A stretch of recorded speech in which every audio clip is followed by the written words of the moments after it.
Bu,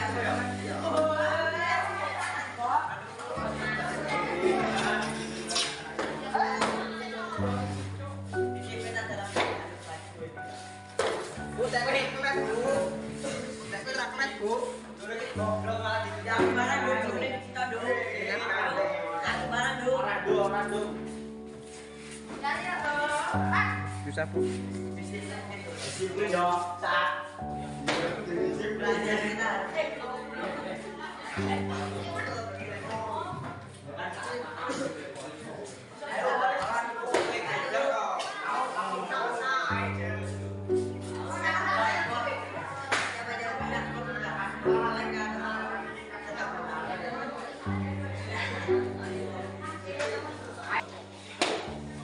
Pelan-pelan.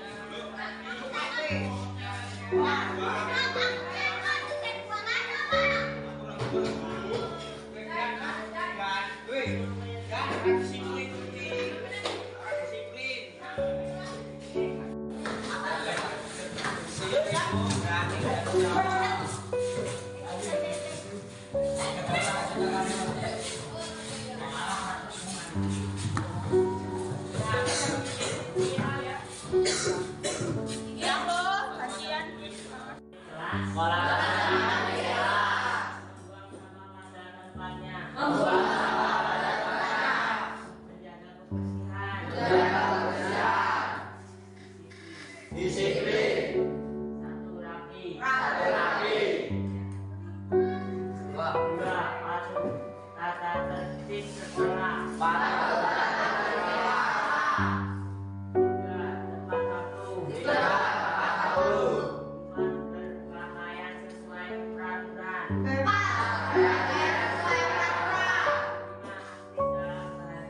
Lima aktif dalam kehadiran.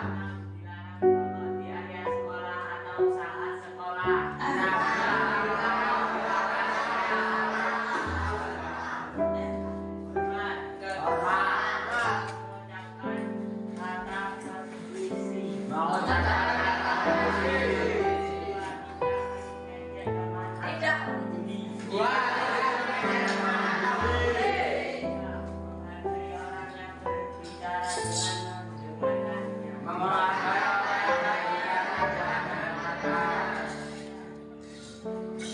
Mendengarkan guru yang sedang menjelaskan di depan. Menyapa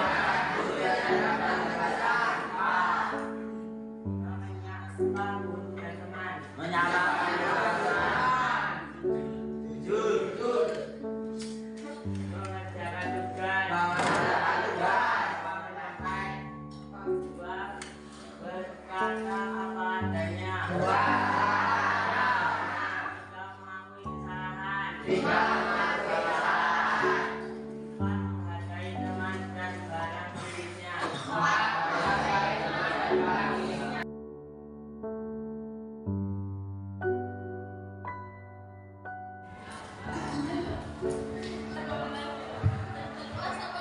Baik, assalamualaikum warahmatullahi wabarakatuh. Selamat pagi, salam sejahtera untuk kita semua.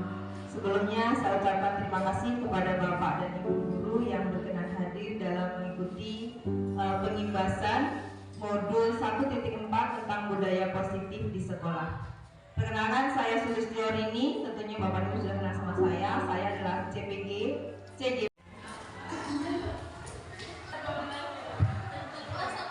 Baik, assalamualaikum warahmatullahi wabarakatuh. Selamat pagi, salam sejahtera untuk kita semua. Sebelumnya saya ucapkan terima kasih kepada Bapak dan Ibu guru yang berkenan hadir dalam mengikuti pengimbasan modul 1.4 tentang budaya positif di sekolah. Perkenalkan, saya Sulistyo Rini, tentunya Bapak Ibu sudah kenal sama saya. Saya adalah CPG CGP Angkatan 7 dari Kabupaten Lampung Tengah. Pada kesempatan hari ini saya akan mencoba untuk mengimbaskan tentang modul 1.4 di pendidikan guru penggerak, yaitu tentang budaya positif di sekolah. Dan kesempatan ini adalah forum berbagi dengan sesama guru rekan sejawat yang ada di sekolah saya. Aksi nyata modul 1.4 budaya positif dalam forum berbagi.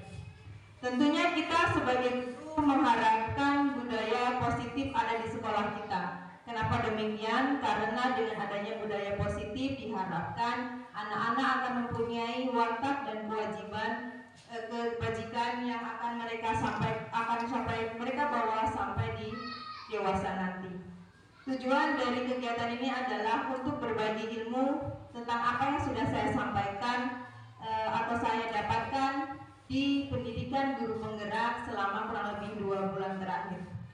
Baik, selamat pagi Bapak Ibu, semoga semuanya tetap sehat, tetap semangat. Walaupun hari ini kita ada kegiatan Jumat bersih, tapi saya minta tetap semangat untuk mengikuti pengimbasan yang akan saya sampaikan dan ikut insya Allah nanti bisa diterapkan di kelas Bapak Ibu masing-masing.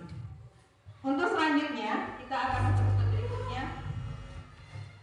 tentang apa itu budaya positif di sekolah. Nah, budaya positif di sekolah itu apa sih Bapak Ibu? Apakah ada yang tahu budaya positif di sekolah itu apa saja? Mungkin ada yang bisa ambil masukan. Salah satunya tadi kita lakukan Jumat Berkah. Iya, salah satunya adalah Jumat Berkah merupakan itu rintisan budaya positif untuk menumbuhkan rasa peduli siswa kepada orang lain dan untuk menumbuhkan jiwa dermawan mereka. Jadi kita mengadakan Jumat Berkah. Baik, kita lihat dulu apa itu budaya positif di sekolah. Budaya positif di sekolah adalah nilai-nilai atau keyakinan-keyakinan dan kebiasaan-kebiasaan di sekolah yang berpihak kepada murid agar murid dapat berkembang menjadi pribadi yang kritis, penuh hormat dan bertanggung jawab. Jadi dimaksudnya nilai-nilai di sini adalah mereka mempunyai keyakinan bahwa kalau saya melakukan Jumat Berkah ini, saya itu termasuk orang yang bisa peduli dengan orang lain, dengan membantu orang lain walaupun cuma sedikit. Kemudian mempunyai rasa bertanggung jawab karena mereka nantinya akan hidup di masyarakat dan mereka akan tinggal dengan peraturan-peraturan di masyarakat itu sendiri. Bagaimana budaya positif itu nanti akan muncul? Mengapa penerapan budaya positif di sekolah itu penting? Karena budaya positif di sekolah itu nantinya akan menumbuhkan keyakinan kepada anak didik kita tentang suatu hal atau nilai yang mereka yakini, yang akan mewujudkan mereka menjadi orang seperti apa mereka yang mereka inginkan kemudian. Misalnya, ketika kita menerapkan disiplin, datang tepat waktu, baju harus rapi, rambut tidak boleh gondrong, itu adalah sebagai bentuk aturan yang akan mereka lakukan juga nanti ketika mereka berada di tempat kerja ataupun di masyarakat, karena kita hidup di masyarakat itu pasti ada aturannya.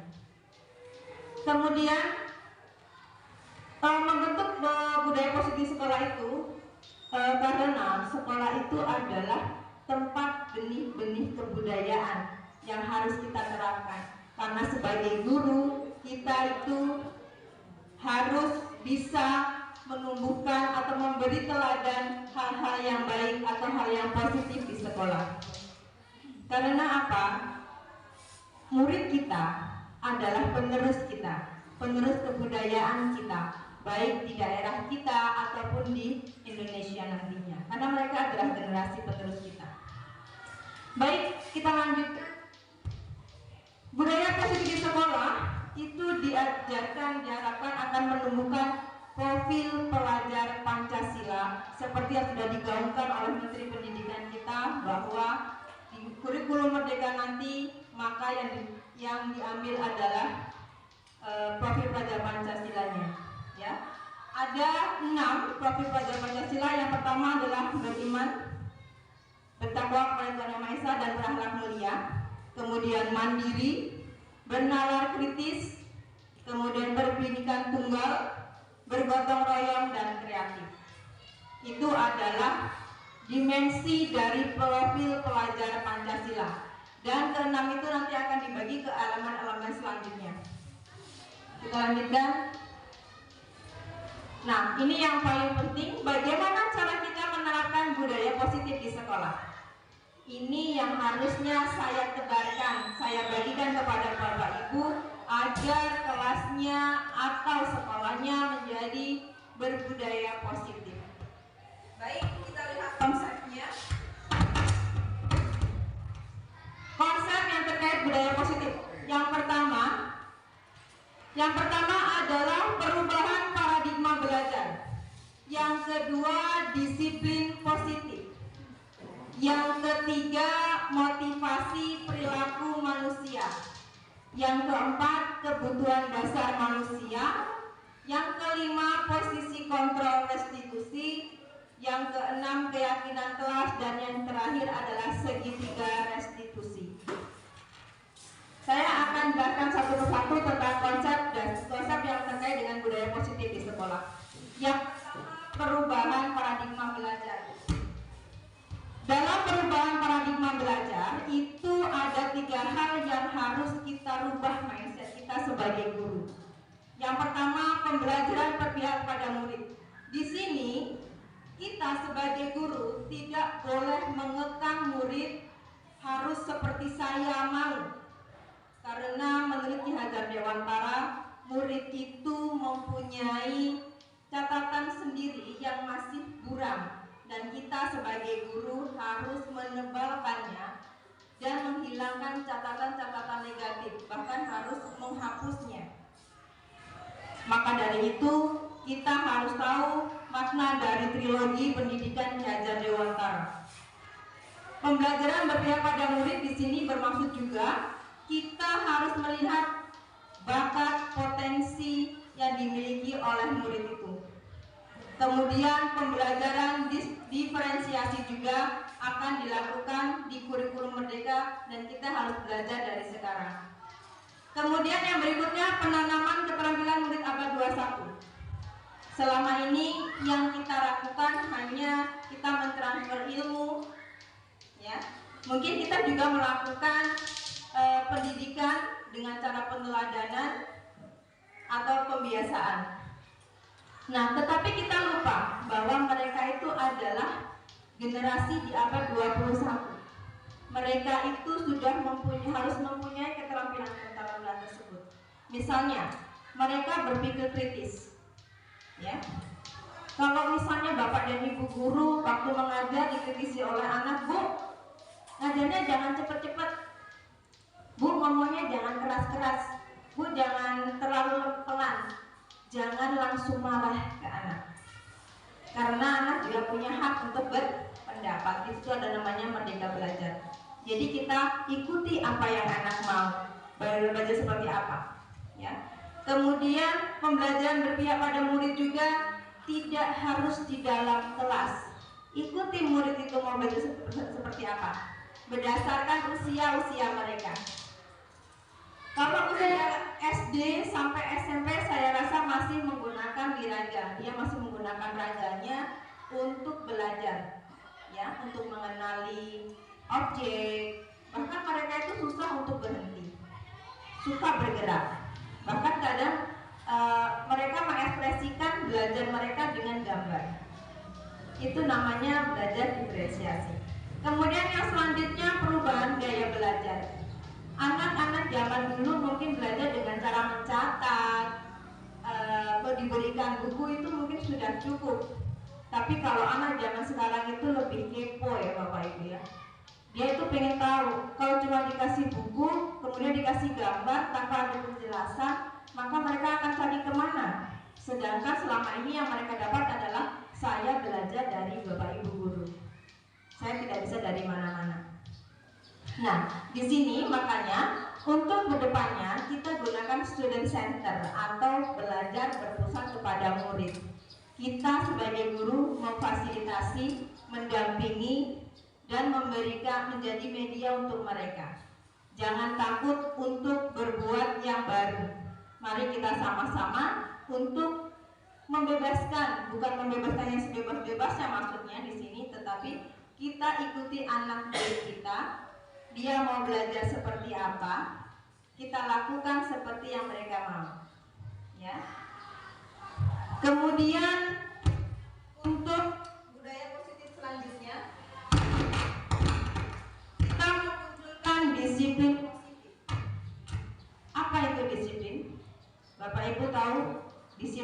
selama ini kita lakukan? Apa pengertian disiplin itu sendiri? Apa Pak, Bu, pengertian dari disiplin? Disiplin itu biasanya berhubungan dengan peraturan, kan? Iya, berhubungan dengan peraturan dan hukuman. Padahal pada dasarnya disiplin itu jauh berbeda dengan hukuman. Disiplin positif di sini adalah disiplin diri atau bentuk kontrol diri, ya, yang memiliki motivasi internal. Jadi bentuk disiplin positif di sini adalah kontrol diri sendiri. Kita yang mengontrol diri sendiri. Oh ya, saya mau jadi orang yang bertanggung jawab. Sehingga sikap atau nilai itu akan muncul dari dalam diri mereka, sehingga akan membekas dan bermakna, sehingga mereka akan mendapatkannya sampai kapanpun. Di sini yang diharapkan terjadinya dari disiplin positif itu sendiri. Nah, disiplin positif ini biasanya digunakan ketika anak ada masalah, ya. Kita selalu mengaitkannya dengan kamu ini rambutnya kotor sesuai dengan peraturan. Besok kalau nggak dipotong, dipotong sama ibu guru. Nah, disiplin positifnya apa di situ? Kita meminta anak supaya rapi, ya, demikian. Selanjutnya, untuk menumbuhkan budaya positif sekolah berikutnya adalah motivasi perilaku manusia. Menurut Diane Gossen, bukunya Restruction School Disciplines menyatakan ada 3 alasan motivasi perilaku manusia. Sama halnya dengan anak didik kita, Bapak Ibu. Mereka itu ketika dia menjalankan disiplin, dia mempunyai motivasi satu, menghindari ketidaknyamanan atau hukuman, betul? Iya, kadang-kadang anak-anak iyalah saya pakai baju bagus, saya pakai bajunya rapi, namanya nggak gondrong, supaya tidak dihukum. Karena selama ini disiplin yang kita lakukan adalah berkaitan dengan hukuman. Kemudian yang kedua, mereka meminta imbalan atau penghargaan. Itu biasanya juga dilakukan orang agar mereka melakukan disiplin. Nanti mereka mendapatkan imbalan atau penghargaan. Nah, yang ketiga, ini yang masih sangat sulit untuk dideteksi. Untuk menjadi orang yang mereka inginkan dan menghargai diri sendiri dengan nilai-nilai yang mereka percaya. Itu tadi yang dimaksud dengan disiplin positif tadi. Mereka ingin menjadi orang bertanggung jawab. Bagaimana caranya? Saya harus mengerjakan tugas yang diberikan guru. Saya harus menjaga kebersihan. Saya harus berpakaian rapi.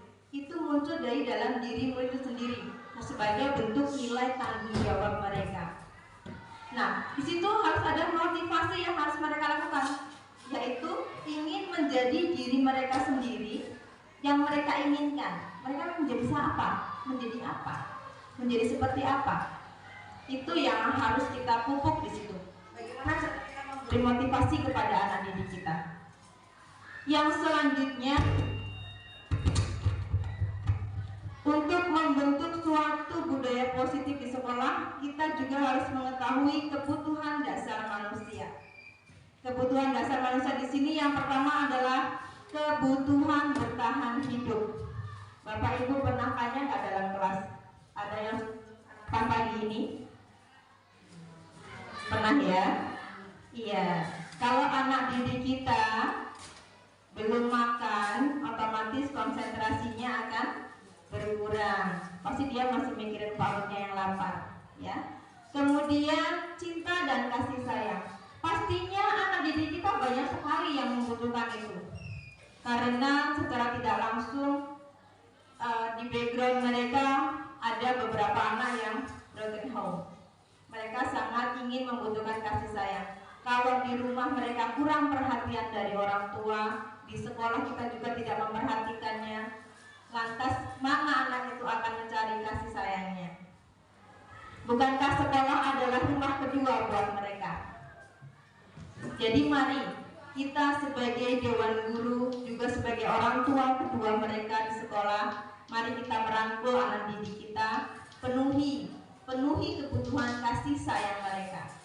Ya, tidak harus dengan tiap hari kita mengelus-elus, tidak, memberi perhatian. Ya, ditanyakan lagi, sudah sarapan belum? Apa kabarnya? Itu sudah memberikan perhatian kepada mereka. Kemudian yang ketiga, kebebasan.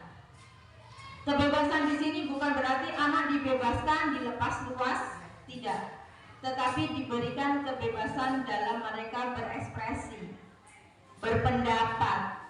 Seperti yang saya bilang tadi, kalau ada siswa yang bilang, Bu, minta tolong kalau jelasin jangan cepet-cepet, saya kurang menangkap. Nah, kita juga harus merefleksi diri. Oh, berarti selama ini saya itu boleh ngajarnya kecepatan ya. Nah, perlu juga Bapak Ibu guru mengadakan refleksi setelah pembelajaran. Anak-anak, tadi Ibu ngajarnya gimana? Enak nggak? Suaranya gimana? Jelas apa enggak? Kayak gitu. Jadi kita merefleksi diri kita sendiri. Itu penting Bapak Ibu untuk kita maju ke depannya lagi untuk memperbaiki diri. Ya, saya juga sering melakukannya. Saya tanya ke anak-anak, kalau saya ngajar, suaranya Ibu cepetan nggak? Iya Bu, kecepatan. Oh ya, besok saya pakai slow mo aja, saya bilang gitu. Jadi ada metode-metode yang kadang-kadang kita tidak tahu kemauan anak itu seperti apa, ya. Jadi kita kadang-kadang menganggap anak itu rata semua, mereka semua bisa, atau bahkan mereka semua tidak bisa. Tetapi kita harus menggunakan metode tadi, menanyakan bagaimana tadi pengajarnya. Jadi kita merefleksi diri kita. Yang selanjutnya adalah kesenangan, Bapak Ibu. Tentunya anak-anak SD dan SMP itu sangat sekali suka dengan kesenangan. Mereka itu dengan bermain, ya kita bisa belajar sambil bermain, menyelipkan di sela-sela pembelajaran kita dengan ice breaking atau tebak-tebakan. Jadi tidak membuat anak itu boring di kelas. Jadi dengan kesenangan itu kita bisa menyelipkannya di sela-sela pembelajaran kita. Selanjutnya yang terakhir adalah kekuasaan atau power. Jadi anak itu dia mempunyai kebutuhan untuk kekuasaan. Maksudnya di sini dia ingin diakui kalau dia bisa. Selama ini kita sudah melakukannya, memberikan penghargaan kepada siswa yang berprestasi, memberikan applause dengan siapa yang maju dengan benar. Itu merupakan sebuah buat murid kita itu kayaknya, wah saya maju, kemudian saya benar, saya dikasih applause, itu kebanggaan buat mereka. Jadi terus kita harus seperti itu. Jadi mereka itu merasa, oh saya itu diakui loh kalau saya mampu. Ini penguasaan di sini maksudnya seperti itu ya Bapak Ibu. Selanjutnya untuk temukan budaya positif berikutnya, konsepnya adalah posisi kontrol restitusi. Di sini ini berhubungan langsung dengan gurunya. Dan selama ini kita ada di posisi mana? Kalau saya jujur, sebelum saya mengikuti guru penggerak, saya adalah penghukum dan pemantau. Saya dulu terkenal dengan mismanagement. Ya, ketika saya sudah mempelajari modul 1.1, 1.2 sampai 1.4 ini, saya baru sadar kalau semua itu salah saya lakukan. Ternyata di pendidikan guru penggerak ini memang betul-betul luar biasa mengubah mindset kita. Bahkan orang sudah 19 tahun mengajar aja dia merasa ini pelatihan yang benar-benar pelatihan guru. Jadi saya minta Bapak dan Ibu semangat untuk mengikutinya. Di gelombang berikutnya ada pendaftaran. Oke, saya kembali ke sini. Posisi konkretis yang pertama adalah penghukum. Sifat dari penghukum ini adalah suka nunjuk-nunjuk jarinya, matanya melotot, ngomongnya keras, ya. Kemudian dia itu menghukum secara verbal dan fisik. Kalau zaman saya dulu iya, zaman saya SD, kalau nggak potong buku, kepuk kayak gitu. Kalau misalnya ngerjain soal nggak bisa, maju ke depan lebar kupingnya. Itu hukuman fisik yang sebenarnya tidak sama sekali diperbolehkan. Hukuman itu diperbolehkan ketika sesuai dengan kesalahan yang mereka lakukan. Misalnya, mereka menumpahkan air di dalam kelas. Hukumannya apa? Ya harus mengeringkan. Jadi seperti itu harusnya, ya. Kemudian dampak dari posisi kontrol penghukum ini apa Bapak Ibu? Anak menjadi pendendam. Kemudian dia menjadi orang yang kontras. Dia tidak mau diatur. Karena Allah mungkin sudah biasalah disukai seperti ini. Seperti itu. Ya, jadi sedikit demi sedikit mari kita hilangkan posisi kontrol penghukum di sini. Kemudian yang berikutnya membuat merasa bersalah. Ini juga saya pernah lakukan ketika melerai anak yang bermasalah. Ya, ternyata salah juga. Saya bilang, emangnya kamu gak kasihan sama orang tua kalau kamu berbuat seperti itu? Ternyata salah Bapak Ibu. Kita memojokkan anak dengan seperti itu, membuat mereka sedih dan akhirnya terpuruk, dan lebih fatalnya mereka akan depresi. Itu juga tidak boleh. Menyudutkan anak, membuat mereka merasa sangat bersalah dengan kesalahan yang mereka lakukan. Yang selanjutnya sebagai teman. Di posisi kontrol sebagai teman ini, guru itu dekat dengan murid, ramah, akrab, dan mudah senyum. Murah senyum. Sisi positifnya, guru dan murid itu terjalin hubungan yang baik. Kadang-kadang kita sebagai guru suka cari distancing ya, cari jarak. Kamu ke saya, kamu ke sana. Gitu. Tapi sebenarnya tidak seperti itu. Kita boleh mendekati karena mereka anak kita loh Bapak Ibu. Masa kita jaga jarak sama anak kita? Ya kan, nggak boleh. Ya. Tapi ada suatu waktu kita yang bertindak sebagai orang tua yang harus mereka hormati. Tapi ada suatu waktu kita juga bertindak sebagai teman, sebagai tempat curhat mereka. Demikian. Jadi ketika mereka ada masalah di rumah, orang tua udah nggak peduli, di sekolahan guru juga nggak peduli, mereka akan curhat sama siapa? Pasti larinya ke yang lain, hal yang lain. Bahkan akan mereka pendam masalah mereka. Itu pentingnya lagi sebagai guru kita harus bersikap mengetahui seperti apa siswa kita. Selanjutnya yang berikutnya adalah pemantau. Pemantau ini, posisi kontrol pemantau ini biasanya mengaitkan dengan peraturan-peraturan sekolah yang ada untuk menekan siswa supaya tidak melakukan hal-hal yang tidak baik beserta dengan konsekuensinya. Tetapi dalam pemantau ini dia, guru dan siswa sudah mengetahui aturannya apa, kemudian konsekuensinya apa kalau mereka melakukan salah. Misalnya mereka datang terlambat. Kalau datang terlambat berarti terlambatnya berapa menit? 5 menit misalnya. Berarti dia nanti istirahatnya harus mundur 5 menit. Itu namanya konsekuensi yang dianjurkan ketika melakukan hukuman daat ke anak. Ya. Selanjutnya yang terakhir adalah manajer. Sebagai manajer tentunya kita tahu dong bagaimana cara mengatur ya. Nah, dianjurkan guru itu mempunyai sifat kontrol sebagai manajer. Kenapa? Di kontrol manajer ini kita itu membimbing anak supaya mereka itu memperbaiki kesalahan mereka dengan menunjukkan nilai-nilai yang akan muncul ketika mereka melakukan hal yang baik dan nilai-nilai yang buruk ketika mereka melakukan hal yang buruk. Jadi dengan melakukan kontrol manajer, murid dan guru melakukan kolaborasi dalam menyelesaikan masalah. Jadi kita nggak pusing mikir sendiri Bapak Ibu. Jadi anak juga nanti dikasih tahu. Misalnya kemarin saya di kelas 9, banyak absen yang siswa itu absennya banyak sekali. Saya gunakan teknik ini sebagai manajer. Saya tanyakan kepada dia, kenapa sering nggak berangkat? Ternyata dia ada alasannya. Kalau sering nggak berangkat berarti keyakinan kelas apa yang sudah dilanggar? Disiplin Bu katanya. Berarti kalau disiplinnya dilanggar harusnya seperti apa? Saya harusnya membuat surat izin, harus kalau nggak telepon sama Bu Sulis kalau misalnya saya nggak berangkat sekolah. Jadi ada kesadaran pada diri mereka untuk melakukannya sendiri. Ya. Kemudian yang selanjutnya berhubungan dengan keyakinan kelas. Untuk membentuk suatu keyakinan atau nilai-nilai yang ada dalam diri anak ini sangat baik diturunkan untuk menjadi keyakinan kelas. Apa itu keyakinan kelas?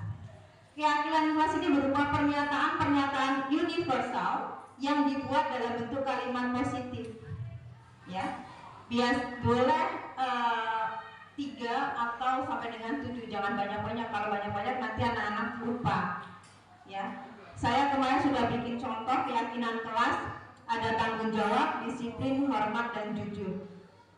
Itu nanti setiap hari anak akan saya bacakan, suruh membaca biar mereka paham. Oh, ini loh keyakinan saya di dalam kelas itu. Dan itu nanti akan kita gunakan ketika mereka akan melanggarnya.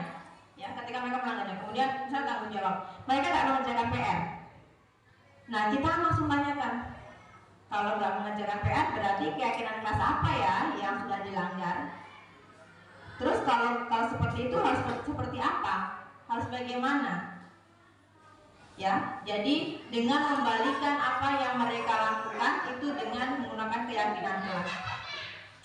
Tujuan dari keyakinan kelas ini sendiri yang pertama menumbuhkan budaya positif melalui kesepakatan kelas. Kemudian menumbuhkan peserta didik untuk melakukan pembiasaan positif di kelas atau di sekolah. Ya, pertama kita dari kelas dulu karena masyarakat kecil kita di kelas, baru kemudian ke sekolah. Karena untuk membentuk kelas di sekolah itu sangat susah. Makanya keyakinan kelas ini baik digunakan oleh para wali kelas. Jadi bentuk kelas Bapak Ibu itu menjadi sebuah kelas yang mempunyai keyakinan, sehingga ketika anak itu mempunyai masalah, kita bisa mengembalikan melalui keyakinan tersebut. Kemudian menumbuhkan sikap tanggung jawab pada diri peserta didik atas pemilihan aspirasi idenya melalui kesepakatan kelas. Perlu diketahui bahwa kesepakatan kelas ini yang buat bukan guru nih Bapak Ibu. Kesepakatan kelas itu yang buat adalah siswa. Kita sebagai guru kembali sebagai fasilitator. Silahkan anak-anak buat tunjukkan sikap tanggung jawab seperti apa di dalam kelas, atau tanggung jawab kamu sebagai pelajar seperti apa. Jadi anak yang menulis sendiri kata-katanya harus berbentuk positif. Ketika mereka nulisnya tidak boleh makan di kelas, kata tidak harus dihilangkan. Tidak boleh menggunakan kata jangan. Ya. Tapi kadang-kadang anak masih juga suka menggunakan kata-kata yang negatif. Ya. Jangan membuang sampah sembarangan. Itu bisa diganti dengan jaga kebersihan kelas. Itu namanya positifnya. Kemudian menumbuhkan rasa saling menghargai diri sendiri dan orang lain. Dengan adanya keyakinan kelas, misalnya saling menghormati, anak itu akan sadar dengan sendiri-sendiri bahwa oh ya, kalau saya ngejek orang atau ngejek teman saya, berarti saya ini sudah tidak menghormati anak tersebut, tidak menghormati teman saya. Jadi mereka akan sadar dengan diri sendirinya. Atau mungkin temannya akan menyadarkan dengan atas kita. Ya, jadi akan saling mengingatkan di sini. Selanjutnya, segitiga restitusi. Nah, dalam menyelesaikan masalah peserta didik kita dapat menggunakan segitiga restitusi.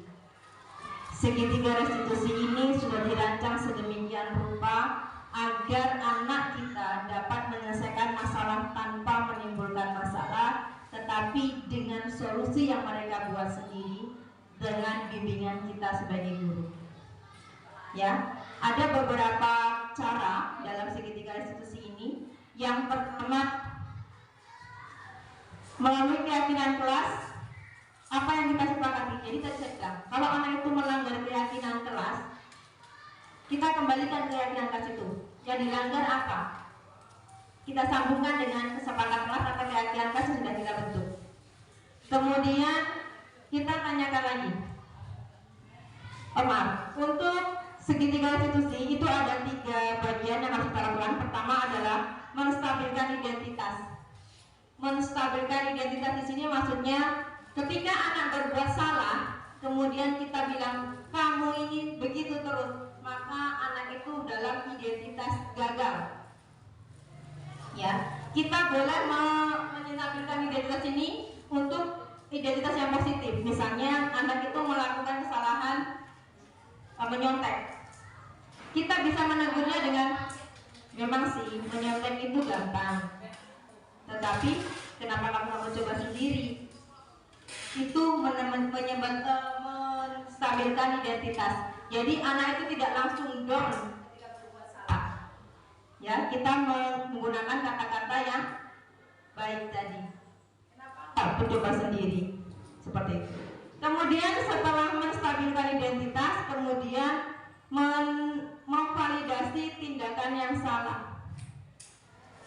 Memvalidasi itu apa namanya? Memvalidkan tindakan salah kamu apa? Kalau mencontek itu kira-kira benar nggak sih mas? Ya, gitu. Diperbolehkan nggak sih mencontek? Kalau mencontek itu kamu berbuat curang apa enggak? Kayak gitu. Dengan menanyakan kembali. Nanti anak yang mencari jawabannya. Ya, seperti itu. Kemudian yang selanjutnya menanyakan keyakinan. Nah, keyakinan mas kita butuh apa? Kalau misalkan kita mencontek, keyakinan kelas apa yang sudah dilanggar? Terus kita harus bagaimana supaya tidak melanggar itu lagi? Nah, Bapak Ibu, itulah yang harus kita lakukan ketika kita ingin membentuk budaya positif di sekolah kita. Kalau kira-kira keyakinan kelas itu dibutuhkan, mari kita sama-sama bentuk keyakinan kelas itu. Kita pikirkan bareng-bareng apa yang harus kita lakukan untuk membuat keyakinan kelas itu, sehingga kita tidak perlu capek marah-marah, teriak-teriak, melotot-melotot untuk membuat anak itu sadar tentang kesalahannya. Jadi kita gunakan segitiga restitusi ini untuk menyelesaikan masalah yang timbulnya dari murid kita sendiri, solusinya, sehingga akan timbul motivasi intrinsik yang ada di dalam diri mereka masing-masing. Demikian Bapak Ibu, saya ucapkan terima kasih. Semoga apa yang sudah saya sampaikan dapat bermanfaat dan dapat diterapkan di kelas Bapak Ibu semuanya. Saya akhiri. Assalamualaikum warahmatullahi wabarakatuh.